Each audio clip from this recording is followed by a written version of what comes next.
Hey guys, Andy here. So I look at a lot of kind of budget to mid-range devices, and because Xiaomi kind of in some ways lead the way in that category, I end up looking at a lot of Xiaomi devices.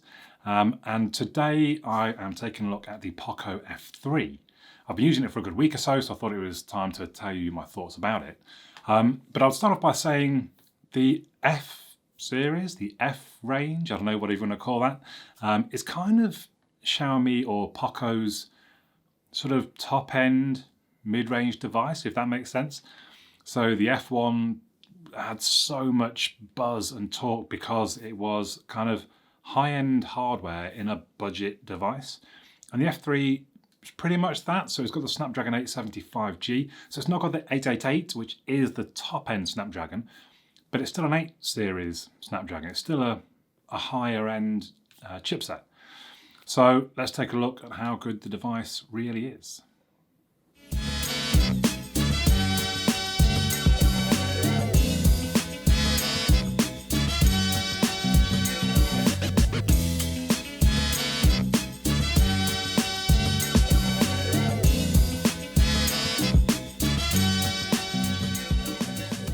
So let's start off talking about the design.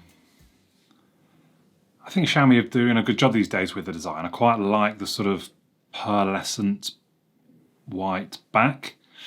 And yeah, clearly this one is white, but you can also get it in black and deep ocean blue. It's got a side-mounted fingerprint sensor, which generally seems pretty good. You can have it to just be touch sensitive and it unlocks, or I've got it set up so that you actually have to press it. But then I often find I have to sort of lift and release to get it to do the... I went straight in.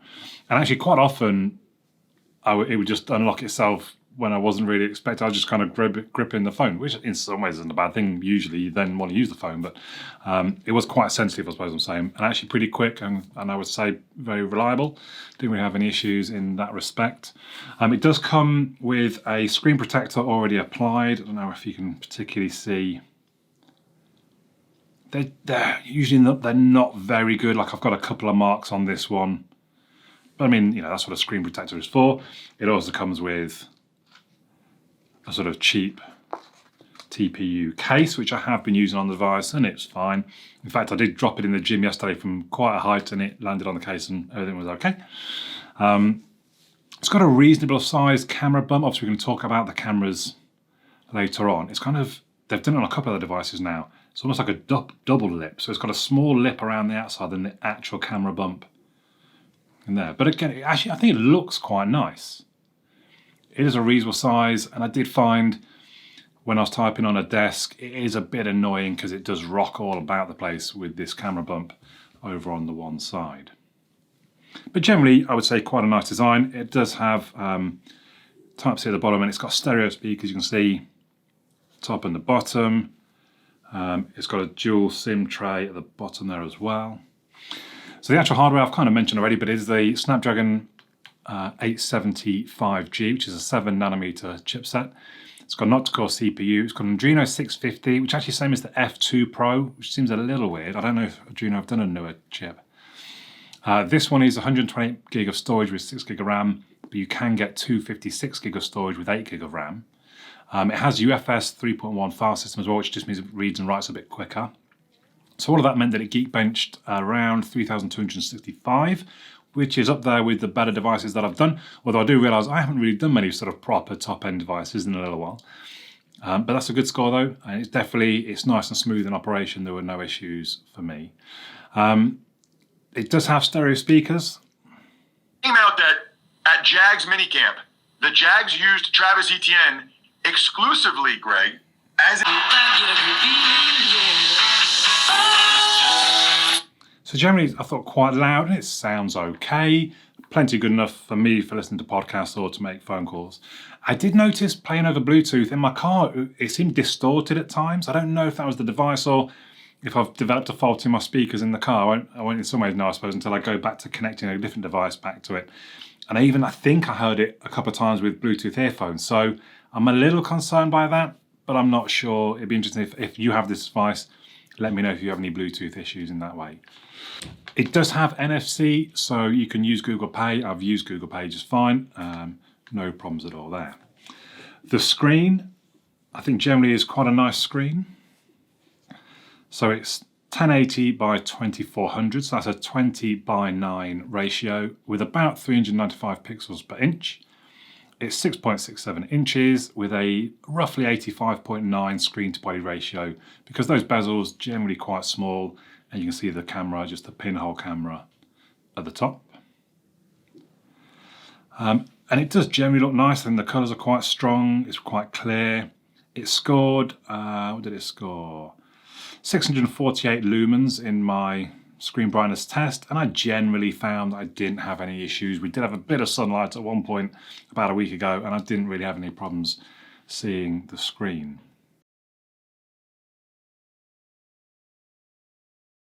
If we move on to the cameras, the main camera being 48 megapixel f1.8 26mm wide angle. Then there's an ultra wide, which is 8 megapixels f2.2. There's also a 5 megapixel macro lens. And then the front facing camera is a 20 megapixel f2.5. It can do 4K at 30 frames per second, the main lens on the back, or 1080p. I mean, it says all the way up to 960 frames per second. I'm trying to think if I don't think I got a 1080p going quite that high frames per second. I don't know if I've copied that down wrong or GSM Marina just got it wrong. And it has gyro electronic image stabilization. The images generally looked pretty good. I thought the color was well balanced. I thought the detail was quite good. Yeah, no real issues. It wasn't particularly the weakness that it often can be on a sort of a budget to mid-range device.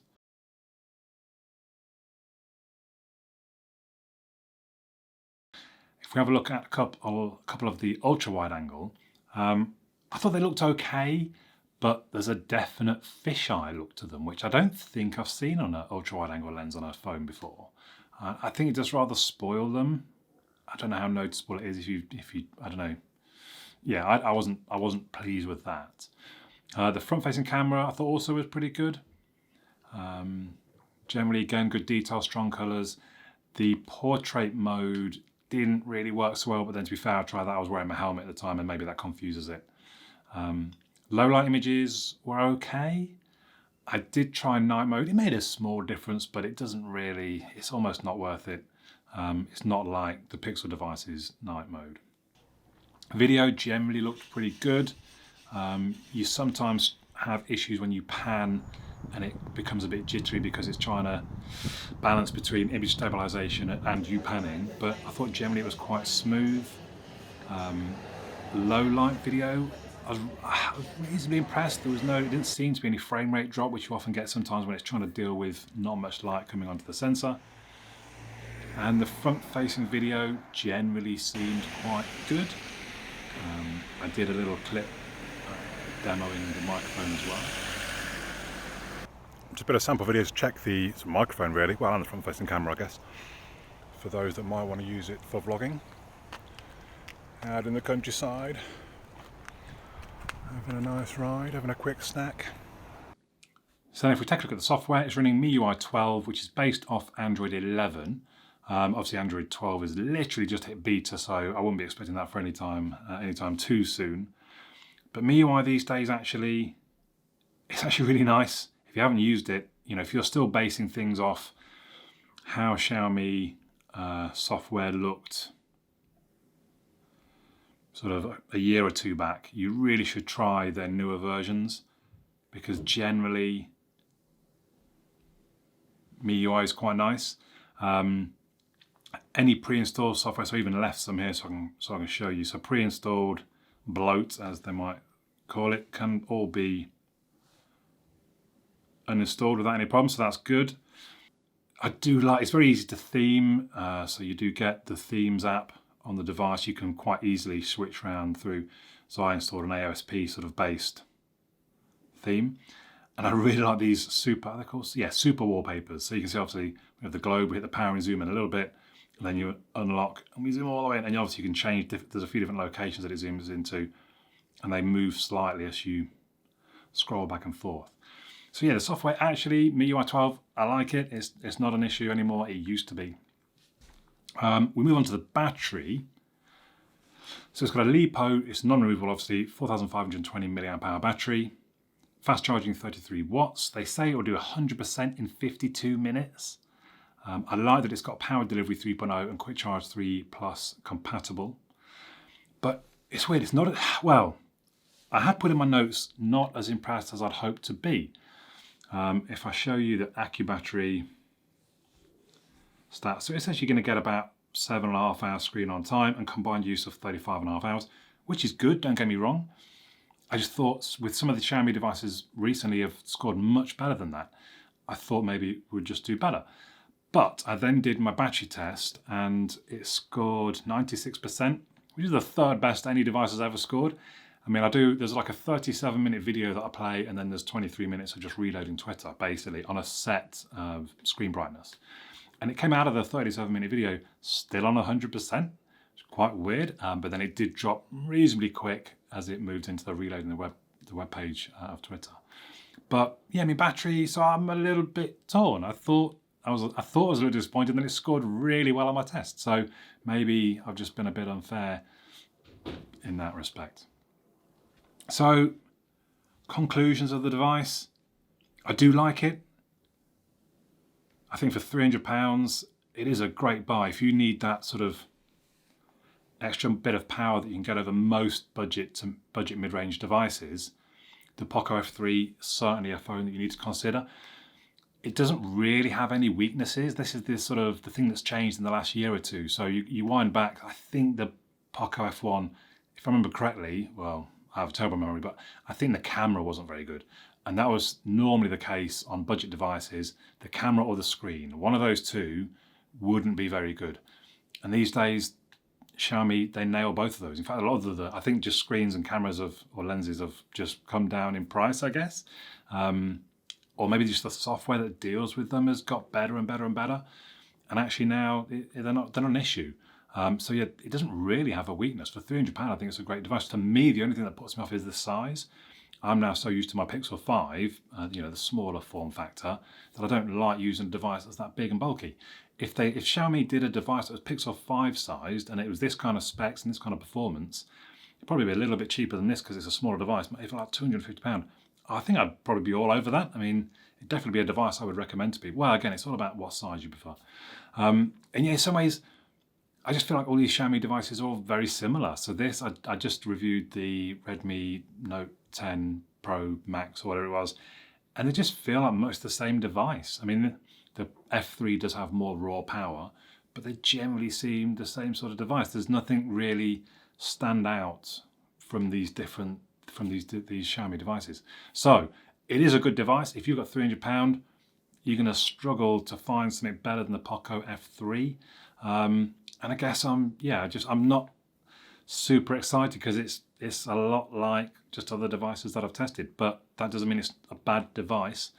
And it definitely doesn't mean it's not good value because it really is at £300. So there you go, those are my thoughts. Please do let me know yours in the comments down below. If you haven't subscribed already, please do. But for now, my name's Andy, and I'll catch you all again soon.